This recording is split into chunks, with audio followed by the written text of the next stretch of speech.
Ayan, magandang araw mga bossing. So, meron tayong customer ngayon. Ayan, sila madam, sila bossing. Ayun, sila bossing po. Kukuha rin ng ano.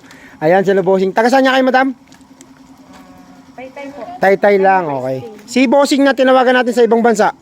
Taga saan yun? Ilocos. Ay, hindi, saan siya sa ibang bansa? Taiwan. Sa Taiwan. O yan, shoutout sa iyo, bossing, sa Taiwan. Saka sa mga tropa mo dyan, mga kaibigan mo, shoutout sa kanila from Master Win Garage. So, nandito sila, madam. Pinapunta kayo ng anak niya, no? Gusto niya yung Evo 3 na kulay itim. Anong mags yung ilalagay natin doon? Puti. Tapos yung caliper niya, black na rin. Saan nyo pala dadalhin, boss? Pagka naibaba na natin yung Evo 3 na black na ganyang klase. Sa Ilocos, babiyahe kayo. O yun, garantisado yun. Hindi yan garantisabog kasi gagawin natin di ba?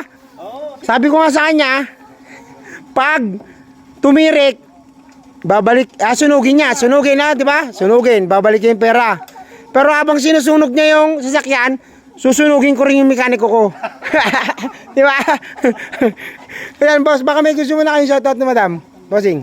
Shout out sa mga fans ko sa Ilocos. Yun, sa mga, anong mga ano pala sa Ilocos, boss? Anong family nyo? Relio Rasa. Rilliasa?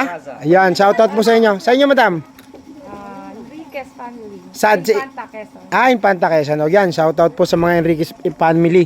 Ayan, napakasunduan na namin nila bossing, tsaka si bossing na nasa Taiwan, no? Ayan, tapos, ito na. Okay na talaga yung boss. Approve na. Okay, boss. Salamat po sa tiwala. Madam, thank you. Thank you.